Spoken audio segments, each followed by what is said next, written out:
everyone, and welcome to another episode of the Football Fignuts podcast. This is Season 3, Episode 25, and if you're counting all of them, it's 125. I'm Craig. My name is Britt. How are you, Craig? I'm okay, Britt. How are you? I am pissed off. You are pissed off. Let me start by saying, if you didn't believe this is an explicit episode, this is going to be an explicit episode, and there's a couple of reasons. The first one is because we're recording on a Friday morning. Yes. Because of the holiday. Yep. Happy holidays, everybody. Yeah, hope everyone's Christmas, if you celebrate it, was good. But because we are beer enthusiasts and not alcoholics, we are sober this morning. Yeah, god damn it. I have a nice Vitamin Water Zero next to me. Craig has a nice bottle of water.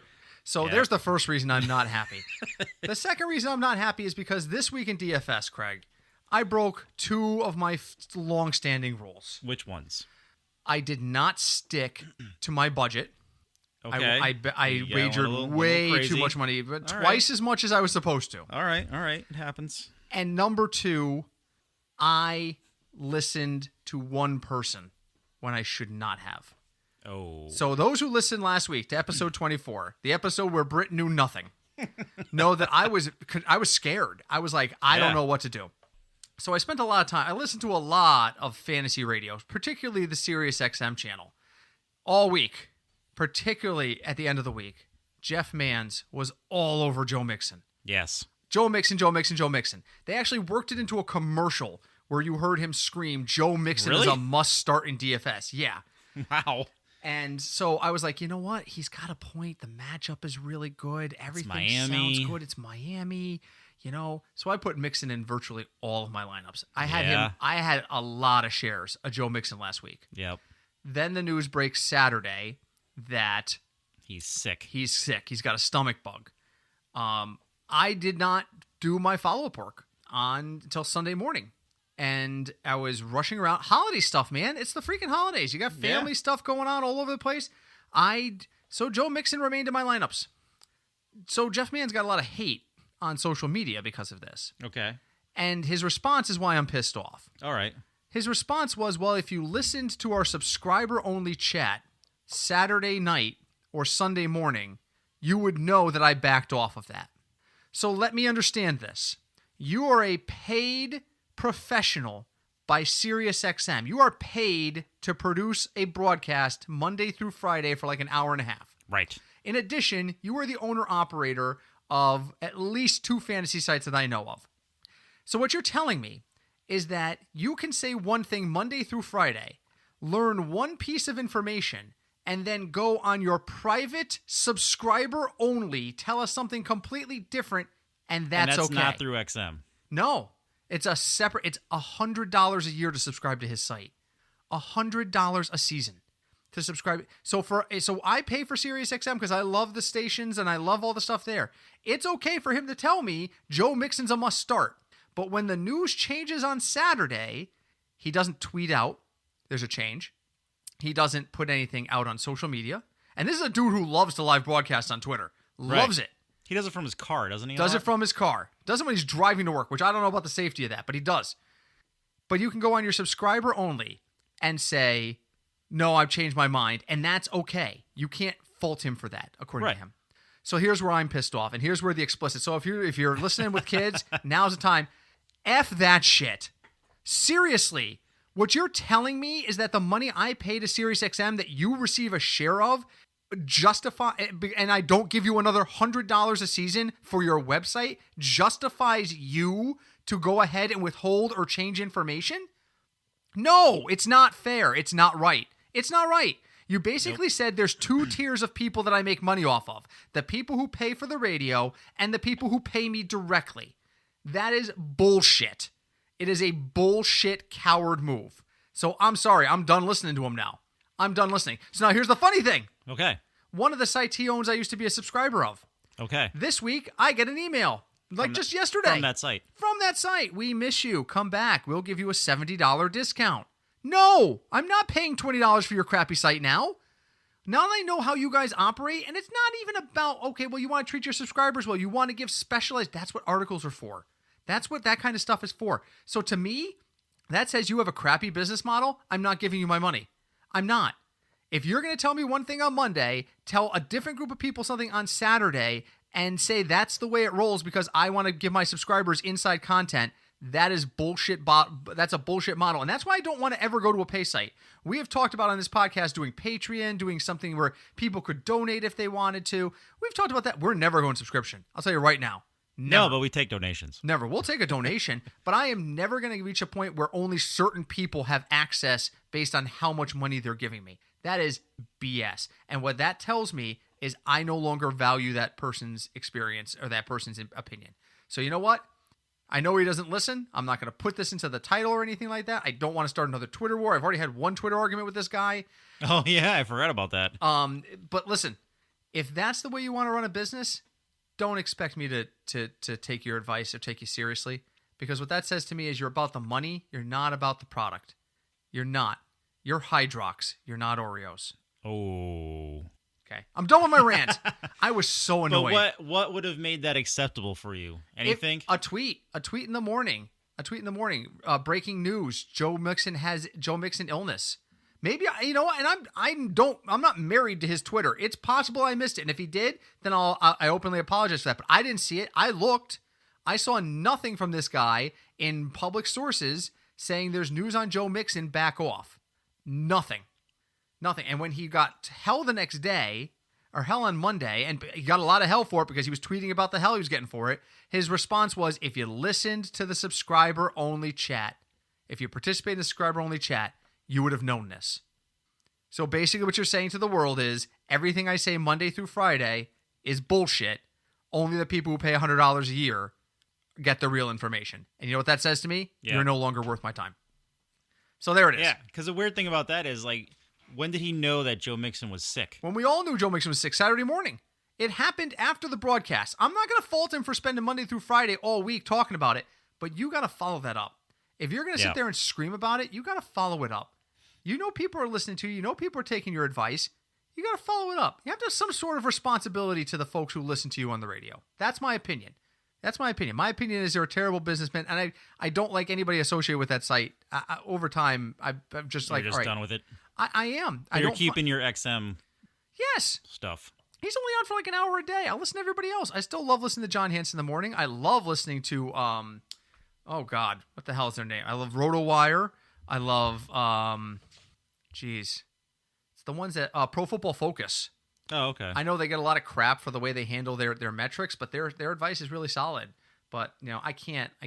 Elite Fantasy, I'm just done with it. So, sorry if that rubs anybody who likes Elite Fantasy the wrong way. Sorry, that's my experience with it is they're more about the money than the info. The more you have to tell me how good you are and then do something like this, the more you tell me you don't give a rat's ass about your listeners. But we do. Damn it. Because we don't charge you for this. Nope. We do this sober on a Friday morning for you people. Doesn't mean we're always right, but it just means we're honest. That's right. Craig, let's get to some good football stuff. Talk to me about some burning hot takes. Some burning hot takes. You know what? We might as well just get this out of the way because we're gonna have to talk about it. What has Antonio Brown done now? So apparently, Antonio Brown has worked out for the Saints.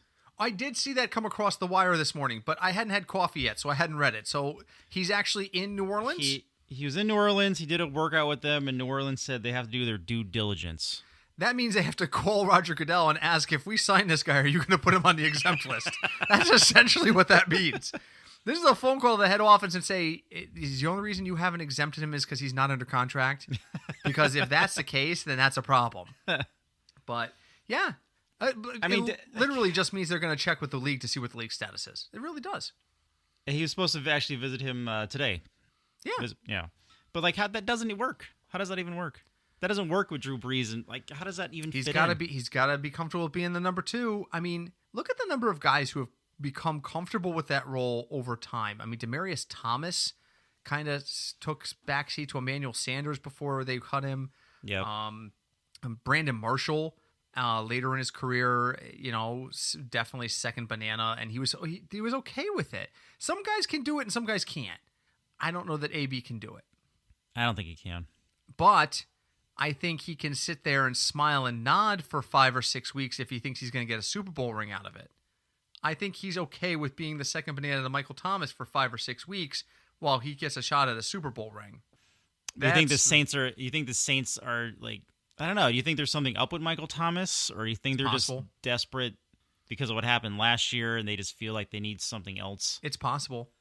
It's definitely possible. I mean, think about the New Orleans offense. A lot of it, not a lot, but more of it is gadgety this year than has been. I mean, Taysom Hill's been used a lot in a lot of different roles. That says to me they're just... He's a new Cordell Stewart. Remember him? Yeah. Get in there and punt. But yes, I do think New Orleans is worried about a serious run. So let's take a quick look. We're going to have this conversation right now. Sure. The playoff picture in the NFC has New Orleans. Oh wait, this is wrong year. No, I have the playoff machine on my screen, and I was doing some kind of what ifs. That's a great thing, by the way. The ESPN playoff machine lets you go in and it says, okay, well, New England's playing Miami this week. Pick who's going to win that game. And I click their logo, and it tells me how that affects happens. It tells me if Miami beats New England, this is what would happen. It just updates the standings. So right now, New Orleans is out of the bye. New Orleans is the 3 seed. Are they? Yes. Which means right now they would be hosting, believe it or not, Minnesota at 10-5 is the 6th seed because the Packers are 12-3. So the Packers have sealed the division. New Orleans needs to win this week to get a shot at a bye. A New Orleans win. Let's do this. All right. So first off, let's just start by saying this. This requires Detroit to beat Green Bay. Which, I mean, could technically happen. Any given Sunday. Right. Any given Sunday. Because does Green Bay need to win?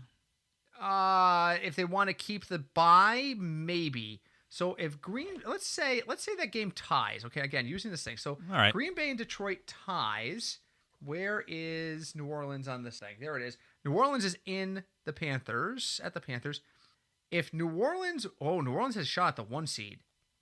There is a scenario where there's a 1 seed for New Orleans. Where's San Fran? San Fran is at Seattle. If Seattle wins, if Seattle beats San Francisco and Green Bay doesn't win in Detroit and New Orleans wins, New Orleans is the 1 seed. New Orleans would have the tiebreaker because now what if Green Bay wins that game? If Green Bay wins, New Orleans wins, and Seattle wins. If they all win, New Orleans is the 2 seed. So New Orleans clearly has the tiebreaker. Oh no, they would have a win better. So so New Orleans does need to win this week. New Orleans is playing for something this week because they could get a bye out of this. If they don't get the bye, if the seeding holds, they're hosting Minnesota in round 1. Does anybody else remember the last time Minnesota and New Orleans played each other? Yeah, that was a fun night. Yeah, that was. It was not for New Orleans fans. No. Just for us watching it in a bar. So then presume that New Orleans advances. Well, then it would depend on what would happen. No, yeah, it would depend on what happens in the 4-5 game. No, it wouldn't. They'd be the higher of the 2 seeds. This is like that scene from basketball. So it's a little bit easier than that. If the seeding holds. So this is what the seeding would look like in the NFC. It would be San Francisco at 1, Green Bay at 2. They both get a bye. Minnesota would be the 6. They'd play at New Orleans, the 3. Seattle would be the 5 and play at Philadelphia, the 4. That's right, folks. An 11-4 team would have to go to what's 11-4 now would have to go to an 8-7 team. If this all stays the same, that means Minnesota goes to New Orleans in Wild Card Weekend. If the seeds hold, New Orleans then has to go to Green Bay in January. And if the seeds hold still, then they got to go to San Francisco. So New Orleans is saying to itself, that's a long road. That's a long road. New Orleans would much rather get into that bye and host, get a week off and host the divisional round. If by some manner of miracle this all worked out, where San Francisco and Green Bay don't win, then, I mean, obviously they have to have the tiebreaker. Green Bay has to have the tiebreaker over New Orleans. Otherwise, New Orleans would be the 2 seed right now. They both have 12 wins. But still. So I mean, yes, New Orleans has a lot to play for this week because they can't move down in seeding, but they can definitely move up, and there's a bye at stake here. There's a lot of teams with stuff to play for this week. Yes. So this matters. This week matters. And it's at Carolina, which means New Orleans isn't in a dome. They don't like being outside. There's a lot of games that matter this week. This is a week 17 where a lot of games matter. So there's my question for you. Yeah. There's a lot of guys in the playoff matchup. We just broke down the NFC. The AFC side, Baltimore's locked into the 1 seed. That's not going to change. No one can catch them. They already have a win over New England, and New England can do the best New England can do is tie them. So they're locked into the 1. New England, however, could lose the bye if Kansas City won and somehow New England lost at home to Miami. I'm not predicting a New England home loss against Miami. No, I mean, again, it could happen, but Kansas not. City needs a win and help to get into a bye. Tennessee is still at 8-7. I still think they can get bumped out. Houston is pretty much locked in. Houston's got nothing to play for, and Buffalo is locked in. But Tennessee could get bumped out. There's like multiple scenarios there. Pittsburgh could actually still make the playoffs. Oakland could actually make the playoffs into the right scenario. So who are you looking at this week? Who has the most to play for in your mind? What game are you looking at and going, that's the game you got to keep an eye on? Now you're talking about playoff picture? Or... Yes, for playoff implications. Let's see. Let me look at the whole schedule all at once. I'll tell you right now while you're looking at it. For me, it's San Francisco at Seattle. Because San Francisco's got home on the line, and I believe a Seattle win and a Minnesota or a Seattle. I don't think Seattle can move up.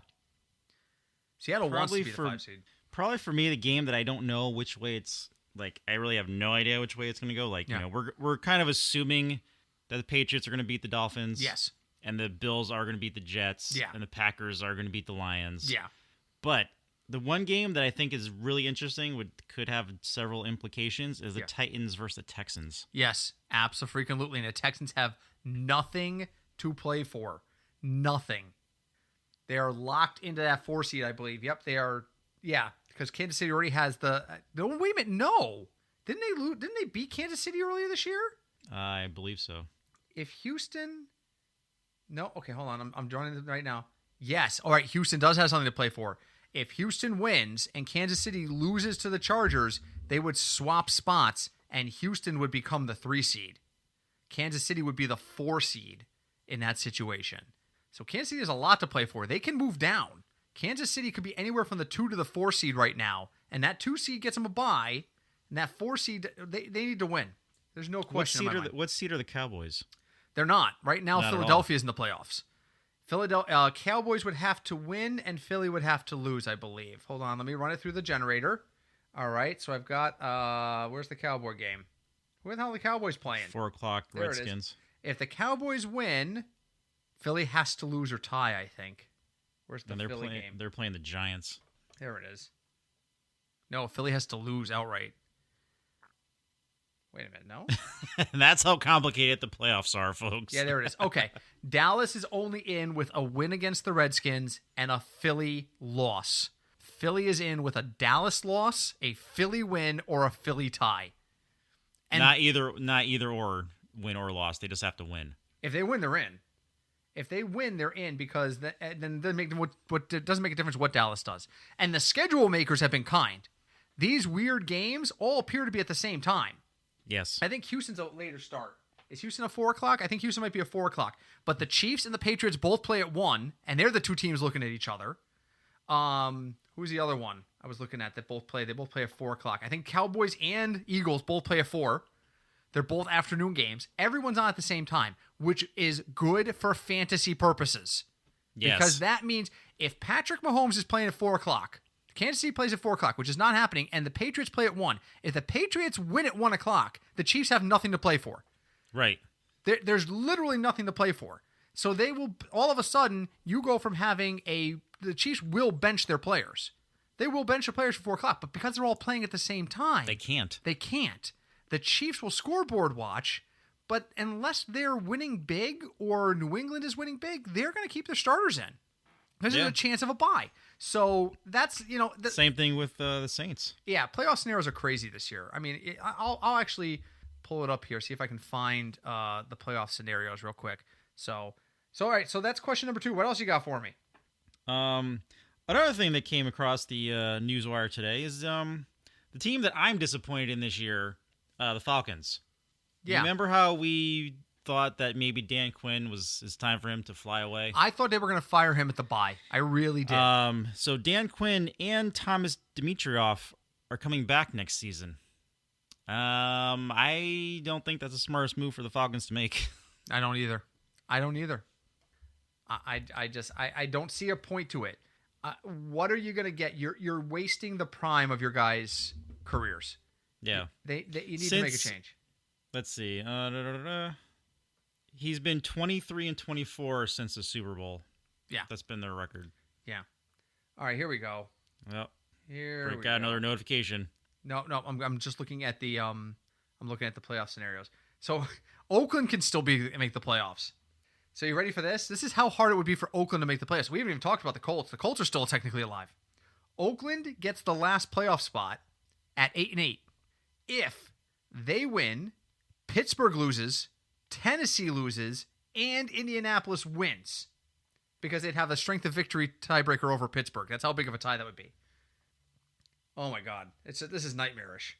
Pittsburgh clinches if they win and Tennessee loses or ties. Pittsburgh ties and Tennessee loses. Tennessee loses, Indy wins, and Oakland loses. Or Tennessee loses, Indy wins, and Pittsburgh ties Oakland in the strength of victory tiebreaker. Oh my God. The last spot in the AFC is completely up for grabs. The Steelers, the Titans, and the Raiders all have claim to it. All have claim to it. The NFC, it's really just about seeding. The only question is only one of them is going to make. The only real question about who's going to make the playoffs in the NFC is going to be the Eagles or the Cowboys. But the AFC, that last spot is up in the air between three teams that somebody with an 8-win season is probably going to be there. Yes. Oh my God. Oh. Messy. Very messy. Very, very messy. Oh, I'm getting emails from work. I don't want emails right now. Also, this just in. Yeah. The Saints know, apparently, that if they do sign him, he's going to wind up on the exempt list. So then what's the point? Yep. What's the point? But that's the whole reason you asked that question before you sign them. You know what I mean? Yeah. You got to ask that question. So, all right, moving on. Let's you know what? I didn't prep America's favorite game this week. Uh-oh. What did I do? I was so playoff hungry. And it was the holidays, so. And it was the holidays. So let's I'll pull it up really quick. We're kind of free rolling, folks. It's the holiday. Craig, remind the folks about our party at Two Roads Brewing coming up while I look this up. Yeah. So New Year's Eve, Two Roads in Stratford, Connecticut. They open at 12 o'clock in the afternoon, and they are open till 5 p.m. And we are going to be there at exactly 12 p.m. when they open. Well, I will. Well, Craig's Britt will on pizza be. duty. I have to go get the pizza. Craig will be there sometime around 12:30. I'll be there a little after 12.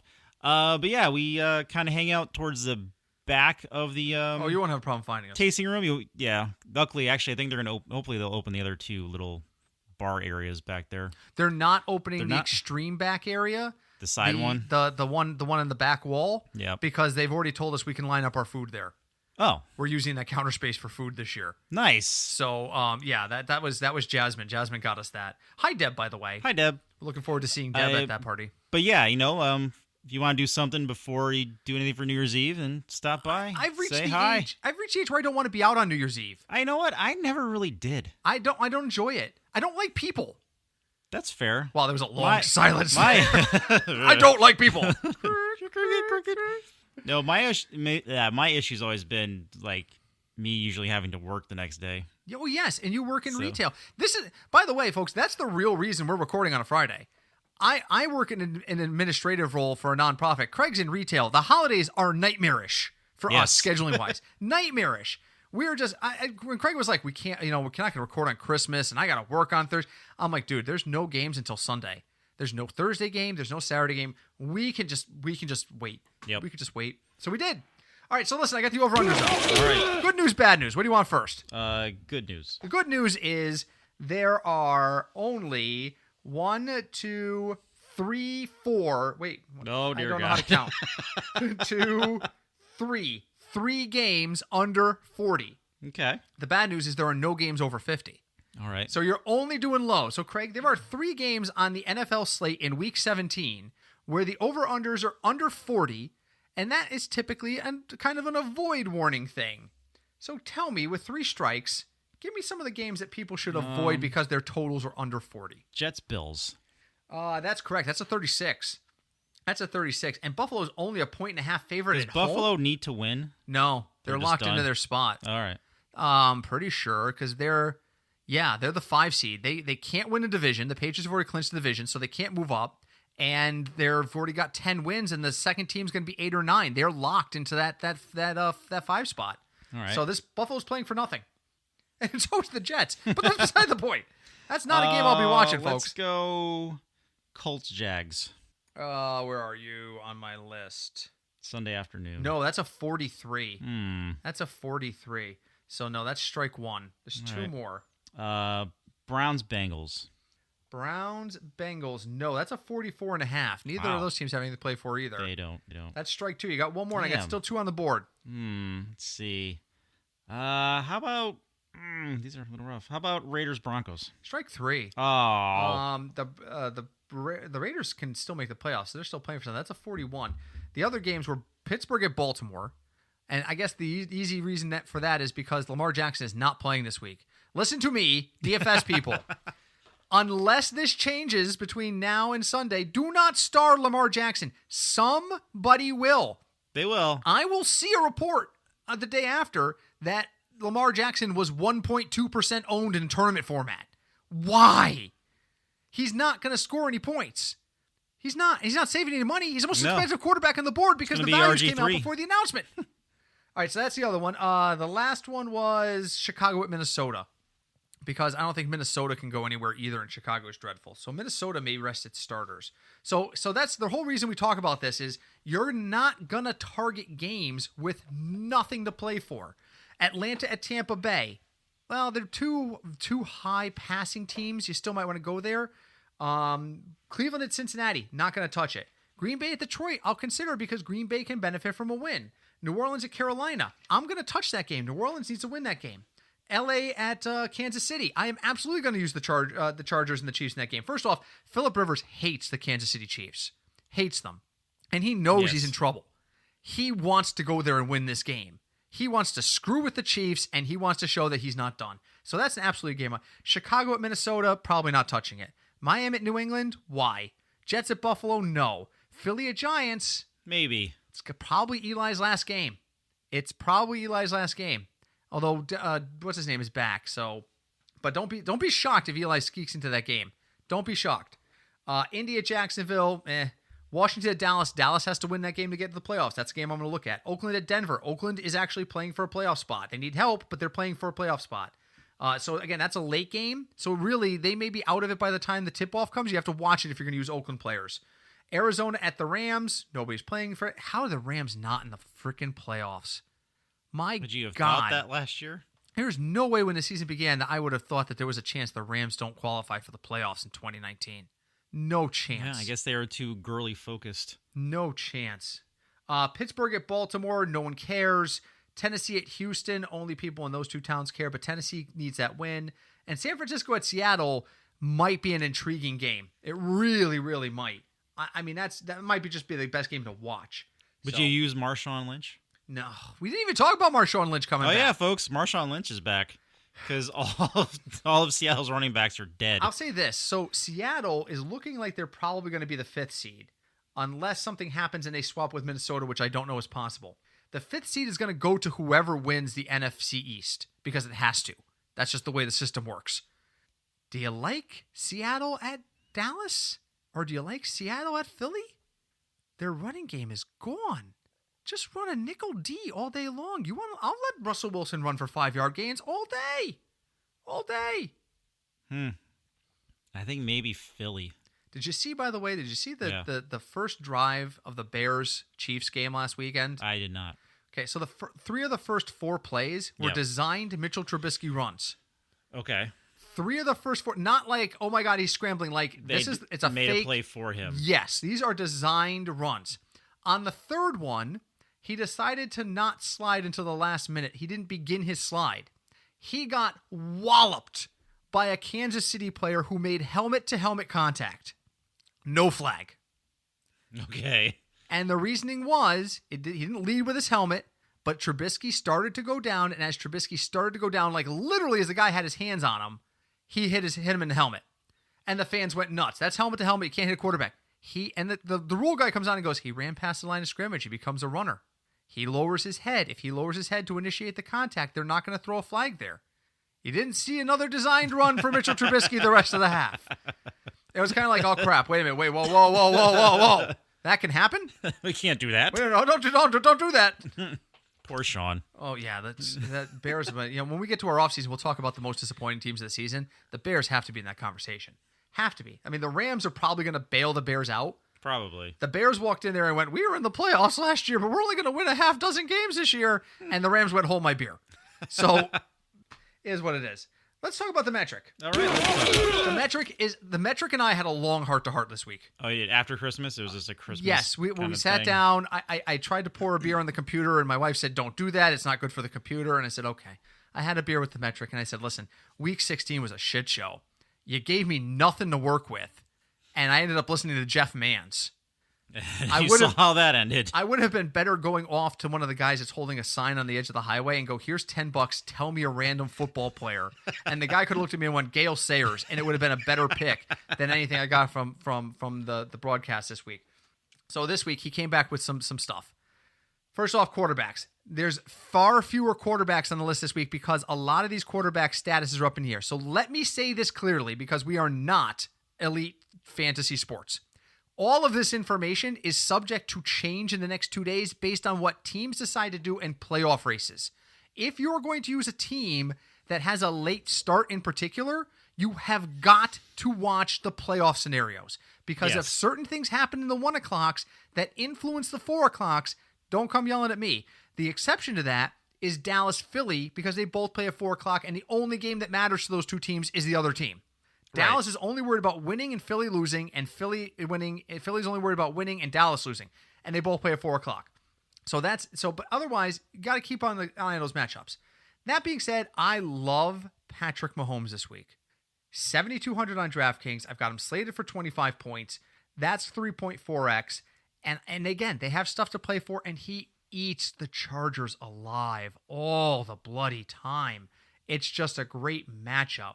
If I'm not looking at Mahomes, if I want to go down a little bit cost-wise, I could save, about $600 or $700, about $900 and get Dak Prescott. Yeah, I think I use Dak Prescott. The metric also likes Jameis Winston. I do not. They have nothing to play for, and they're literally signing guys off the practice squad as starters right now at wide receiver. So I don't. Craig, what do you like at quarterback this week? Well, it's kind of rough. So I'm kind of looking to save money this week in quarterback. So I know they have nothing to play for, but I do sort of like Jameis Winston because he's just gonna throw. And also, I recently found out that one of Atlanta's cornerbacks is suspended for 4 games. That's a huge thing. So that's a really big thing. I thought for sure you were going to invoke the name Gardner Minshew there because he's only 5,300. It's a cheap quarterback with nothing to play for. And someone we mentioned before, too, he's in the same game as Patrick Mahomes. But, Phillip Rivers, you never know what's going to happen. I know what's going to happen. Phillip Rivers is going to throw the ball 45 times. Right. It's a matter of how many yardages he gets. It's a matter of how many times the Kansas City people catch the ball. Right. He throws picks at a much higher rate, and he's not Jameis. No. He's not going to get away with it because he didn't throw the touchdowns. Like, the line's going to be like 30 of 45 for 310 yards, 1 touchdown, 4 picks. That's not going to get you where you need to be in DFS. That's the problem. You flip those numbers. I mean, that's the thing. Jameis is going to throw for 400 yards, and he's going to throw 3 touchdowns and 4 picks. 3 touchdowns will wipe out the 4 picks. Right. And still make him valuable with his yardage. You can't do that with Rivers. So I'm going to fade Rivers. I heard one person say you got to start Tom Brady. I got him at 18 points. I think they're going to try and ground pound that game. I really do. They're not afraid of Miami. They're not. So I'm looking to spend some money there. Let's talk about running backs. Again, people with stuff to play for. I love, unless he gets a stomach bug this weekend, Ezekiel Elliott. Love him this week. Washington, he's $8,000. You're going to pay up for him. Yes, I am saying pay $7,000 for Patrick Mahomes and pay $8,000 for Ezekiel Elliott. You're going to have to go cheap after that. So you're looking at guys like Damian Williams. You're looking at Adrian Peterson. These are guys that aren't going to make value per se, but they're going to make at least 2x. And if they go off, I wouldn't use AP this week. I think Dallas is going to dominate that game, and AP is going to be... But this also could be AP's last game. It's the farewell kind of play there. So I'm definitely using Zeke. And then I'm trying to pay down, try to stay around 5, maybe $6,000. I'm looking at Jalen Richard at 3,800. I'm looking at DeAndre Washington at 5,200. So those kinds of guys. What do you like? This week I do like Zeke because Washington is just not spectacular. And Zeke's coming off a bad game and a game they Yep. have to They win. have to win it. You want to spend a little less, you can go for Kamara at 7,800 because Carolina's defense isn't stellar. And they're not good against the pass. They're Right. not good against the pass. So, yeah.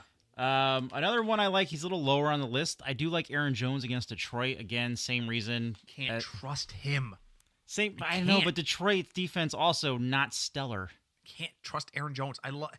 Aaron Jones has won me 3 or 4 pools this year. Cash pools mainly. But I just can't trust the dude. Oh, God, it's so boomer bust with Aaron Jones. And he just had a good game. Or would you pay up and get Saquon at 87?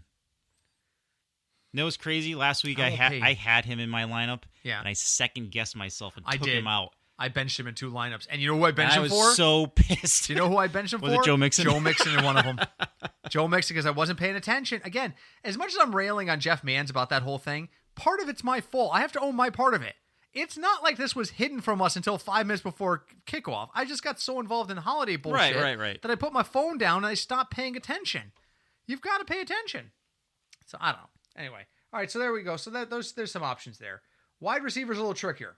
I don't have anybody at value this week, so I am looking for mid-range guys with high ceilings. So immediately my eyes go to Christian Kirk. Nothing to play for, but the dude has been pretty good. I mean, he's again that trust factor. He's going to score 15 points or he's going to score 5. I think he's going to be on the higher end. Cortland Sutton, same deal. He's 6,400. He's a little bit more expensive. But if I'm looking for cheaper options, Justin Watson at 4,900. Craig was like, who the hell's Justin Watson earlier today? And I'm like, he's there. I'm telling you right now, the metric wants me to use Mike Williams. I'm not touching Mike Williams. Not going to do it. Randall Cobb, 3,900 against Washington is an intriguing option. It's risky, but it's intriguing.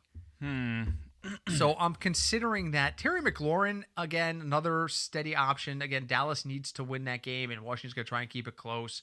But I mean, there's some money saving options out there. Who do you like in this week for wide receivers, Craig? I do like Christian Kirk if there's nothing wrong with Kyler Murray, because he did show up in the injury report.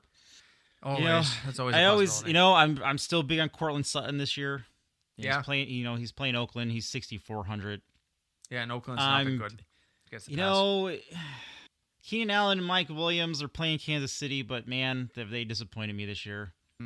Justin Watson, who I just found out who he was, I kind of like him because he's cheap and because, like I mentioned before, Atlanta's cornerback is suspended for 4 games, so he's not going to be playing.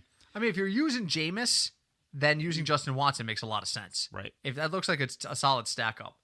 Or a pairing. I know some people like you say if you only use 2 players, no stack. Okay. And I do like. Even though the game actually came down to the wire last week, I do like Tyler Boyd against Cleveland. Okay. But he's 6,700. Yeah, I mean that's the thing. I mean, if you're spending up like I'm looking at, if I'm looking at Zeke and I'm looking at Mahomes, it's going to be very hard to afford people. Exactly. I've got to look at the cheapo ranks here. I got to look at a Randall Cobb and hope that gives me enough money to pay up for a Cortland Sutton. And not that Cortland Sutton's expensive, but at 6,400 when I've already blown like 30% of my budget, yeah, it's gonna be a problem.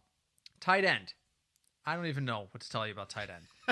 I'll tell you what the metric wants you to do. He just loves Greg Olsen. It's Greg Olsen. Again. Do not use Greg Olsen this week unless you have to. Well, Britt, he's only $3,400. Fantastic. He's posted zeros for me more time than he's posted value. And that's not due to injury. We pushed him earlier in the year. Was it like week 12, week 30? 2 weeks in a row, we were like, this is it. This is where he's going to have his game. No. Nothing. Zeros. I'm not going to do it. Same thing. Noah Fant is 3,600.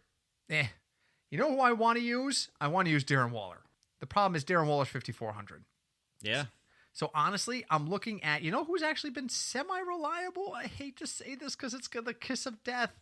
O.J. Howard has been playing better the last couple weeks.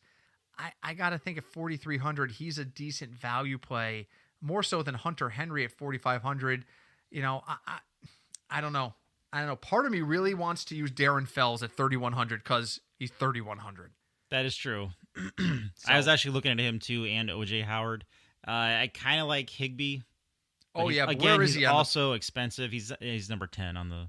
Oh, but he's Sure. $5,600. He's expensive. That's the problem. He's a little less than Austin Hooper. I mean, Kelsey's $7,000. I mean, he eats the Chargers. Jason for lunch. Witten is $3,900.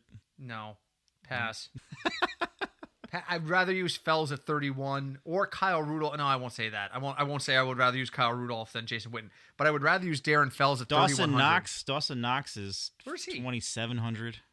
He's another feast or famine guy. He's gonna catch 3 points. He's gonna get you 9 points, or he's gonna get you nothing. Yeah. All right, defenses. Use whatever you got left. The metric Really? likes the Bears this week at Minnesota. Well, Minnesota doesn't have a whole lot to play for, so I don't know that Minnesota's going to come out and play hard. Same thing with Buffalo. The metric is recommending the Bears or the Jets because they're both under 3,000 and both are playing teams that are pretty much locked into their spot. You know who I like this week? Who? I like the Steelers at Baltimore. Because Lamar Jackson's not playing. And they're only $3,000. And Mark Ingram may not play either. Right. They're as expensive as the Packers, but I think they're going to provide more points. I think there's a potential for some turnovers there. So it must have been around week 10 where I just was looking. I think I needed a bye week defense pickup in our live league. And I was just looking and I'm thinking down the line, who is going to, if I some miracle of fate, I make the playoffs in fantasy, how am I going to do this? And I started to look at the Steelers schedule. The Steelers' schedule the last 5 weeks of the season, it's been a bloody cakewalk. A bloody cakewalk. I got to pull it up now. And I ended up picking up the Steelers because of it. Pittsburgh Steelers. Where's their schedule? Searching. No, I don't want to buy steel from Pittsburgh. I want the Steelers. Oh, computer, why? Wait a minute, I can just do it on the frickin' scores. I can just go to the score page. But, I mean, Pittsburgh had a cakewalk, and they still didn't pull it off. Didn't they lose last week? I believe so. Who the hell beat they lose to last week? Yeah, they're 8-7, and they should not be. They should be better than that, even with the fact that they're terrible. All right, so let's go backwards in time. There's this preseason. All right, so they're at the Ravens this week. They lost to the Jets. They lost to the Bills. Before that, Cardinals, Browns, Bengals, Browns. There's like a combined 7 wins there, folks. Yes. You draw the Browns 2 out of 3 weeks, and the team in between is the Bengals. And granted, they lost at the Browns. They lost 21-7 in Cleveland. They did. Yes, and then they beat the Browns at home 20-13. But they lost to the Jets last week. If they beat the Jets, they're in the playoffs. I mean, now they've got to go play a Ravens team that fortunately is not going to play any of its starters. That's the only thing that's saving them right now. That's their saving grace is that the Ravens are way better than people thought they were going to be. So this week, I am going to pay up at running. I'm going to use Mahomes. I'm going to use Zeke in a lot of spots. And then I'm going to try to find a way to afford it. Right, with people you've never heard of. Like Randall Cobb and Darren Fells are probably going to be on my rosters. But, Jimmy, that's the thing. I mean, I'm not going to build a lineup on the air right now. But if I can squeeze in a couple of guys around the $4,000 line at wide receiver and tight end, all of a sudden now I might have enough money to use an Alvin Kamara as my second running back or in my flex. Right. Is that where I want to go? Am I willing to say I will take Randall Cobb over Cortland Sutton in order to squeeze Alvin Kamara into my lineup instead of, say, like a Leonard Fournette? That could work. That's the gain versus give thing. I'm going to give back like 8 or 9 points by using Cobb instead of Sutton, but am I gaining 11 or 12 points because Kamara is going to have a good week against the Panthers? So maybe off the air we'll do a little lineup building. But actually, we have serious business after we're off the air today. We do. We have to go watch the last episode of The Mandalorian. Yes. We have not watched it yet, and it just came out this morning. But you know what else we haven't talked about? Because we're pretty much done with the football stuff. We haven't talked about Star Wars. No. So this is your warning. If you have not seen Rise of Skywalker, stop listening. Because we're about to discuss the movie just really briefly. Because, again, we're a football podcast, but we like to talk about side stuff. And the reality is, there's no daily. We talked about daily. There's no season long left. No, it's over. It's over. Season long is over. Your brother won. Took all the money. Yes, the Source was our league champion, which means, as is our tradition, we will try to get him on episode 1 next year. He did not appear once this season. No. The freaking Source is just too busy. What a jerk. Oh, it's like Adam Schechter. He's running around with his phone all the time, even at Christmas on his phone. Anyway, Rise of Skywalker. Did you like it? I enjoyed it. Craig and I went to the 9 a.m. showing, We by the way, did. on opening day. And there were a lot more people there than I thought. A there was lot gonna more be. people than we thought there was going to be. Ours was packed. I went on Monday the 23rd, so I went the Monday after opening weekend. I went with my wife. We went to the 9:15. Mm-hmm. It was a theater that was half the size of the one we were in, and there were still like 15 to 20 people at 9:15 on a Monday morning. Nice. And keep in mind, there was a 9 a.m. right next to us. Oh, really? So these were people who were like, no, I don't feel like being in a big theater. So the big theater was probably packed. Yeah, no, I enjoyed this one. It was probably my favorite one out of the new ones. trilogy. I liked it a great deal. I think a lot of the hate that's come out about it has really bothered me. There's been a lot of people who've gone too much social commentary on it. I'm a very liberal dude. People know Yes. this about me. I'm very liberal. What makes people look at what they like to call social justice warriors as a negative thing is when we go overboard on things like the rise of Skywalker. There are certain individuals in the LGBT community who are upset that there was two women kissing near the end of the film just because they felt like they just snuck it in to be politically correct. Stop it. It's nice that they included, same-sex relationships in Star Wars briefly. Did you want like a 30-minute subplot about their relationship? Yeah. Is that what you wanted? I don't know. But people were like, oh, they just snuck it in to try and appeal to the LGBT. They put something in that was trying to be inclusive. This is not a plot. Right. Okay. There's calls of racism because the character Rose Tico is not as integral in this as she was in the last one.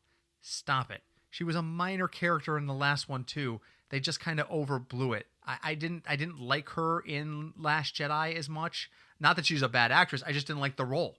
I didn't think it added much to the film. I thought it padded the film.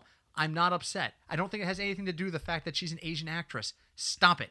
This is what gets liberals a bad name. You overthink everything. Yeah, everything isn't a conspiracy. Everything is not a political commentary. The fact that the one Asian actor wasn't a primary member of this plot does not mean that Disney hates Asian people.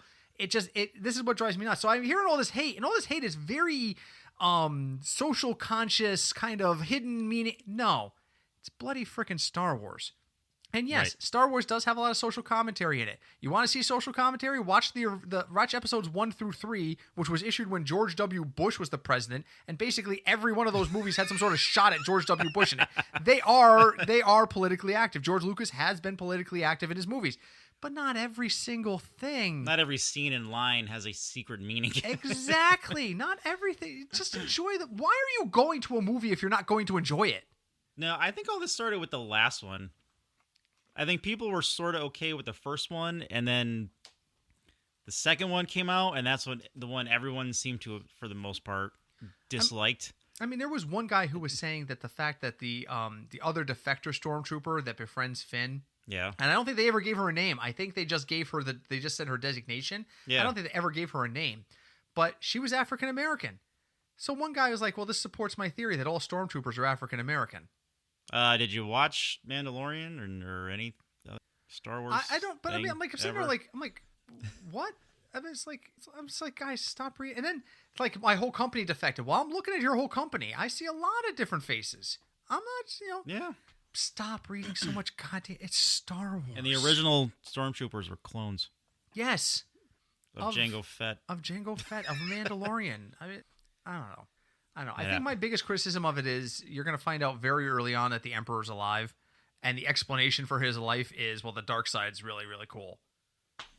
Great. Well, I mean, they kind of mentioned it in the first episode, so What's that? the whole Darth Plagueis thing. Oh yes, yeah, but bring that's himself not. back to life. But okay, so wait a minute. So Darth Plagueis, we're going into canon now, right? Yep. Darth Plagueis had the power to save people from the edge of death. We know that from I think it was episode 2 or 3.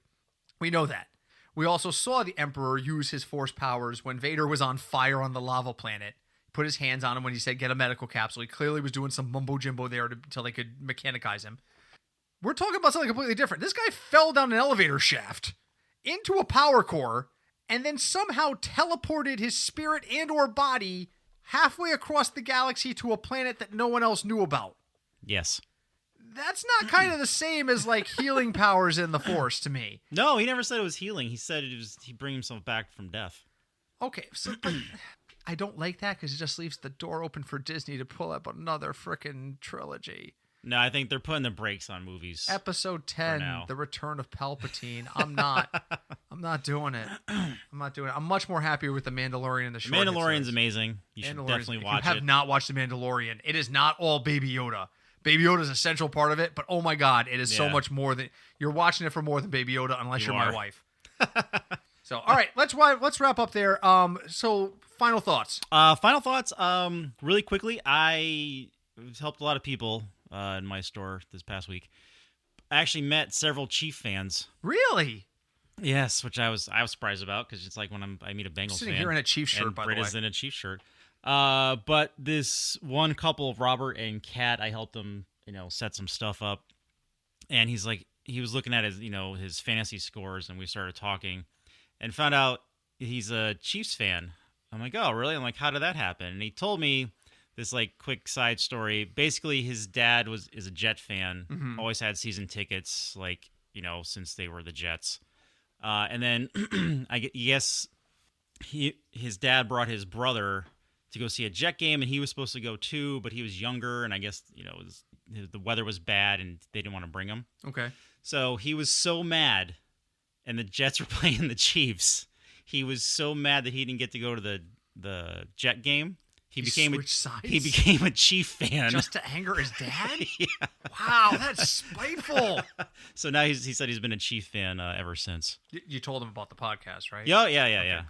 Good. You showed him how to download it on the podcast app. Oh, they already know what a podcast is. Okay. Apparently their son has one. Fantastic. There you go. See, fantastic. Well, find out if you ever see Robert and Kat again. Find out what their podcast is. We'll plug it. We'll plug everybody. My final thought is week 17, folks. We survived another season. We did.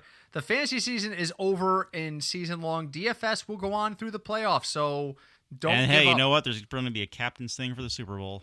Oh, yeah. There will absolutely be. This is more important than ever. So my final thought is if you're playing DFS this time of year, you really got to focus on the single entry pools. You cannot go into the gigantic mega contests with 20 lineups. With 20 lineups. And the reason isn't you. The reason is because everybody who is done with season long but isn't ready to take their break is going to shift to DFS now. And they're going to throw $50 in an account and start throwing tourney lineups left and right. And the problem is, some of those people are going to hit. Yes. Some of those people are going to hit, and they're going to screw you out of a pay line. This past week, pay lines were way up. Way up. I had a lineup that scored almost 160 and got nothing. I had 158 points in one of my lineups and did not hit a single cash line and those were in single entries. People will start playing DFS more at the end of the season. And they will start betting more at the end of the season. Focus on single entry pools, focus on cash games, and focus on getting that lineup to 160. Don't get cute. Now is not the time to decide to throw $400 in a Millionaire Maker and run 20 different lineups in the Millionaire Maker. You might as well go to the casino. You might as well mail your money to us because we can put better use to it than they will in DFS. It's just now is the time. Now is the time to get conservative in DFS. Now is the time to pull back and say, I'm sticking to my budget plan. I'm sticking to cash games. I'll play a couple tournaments. Yeah, because why not? Why not? But I'm not going to be tournament focused right now. And I am definitely not putting myself into double ups. Like you'll see these things, giant $5 double up, giant $25 double up. No, don't go there. It's 30,000. It's sometimes 70,000 entries and there's no limit. And those people are just going to pour lineups in and try to make sure they take your $10 or your $25.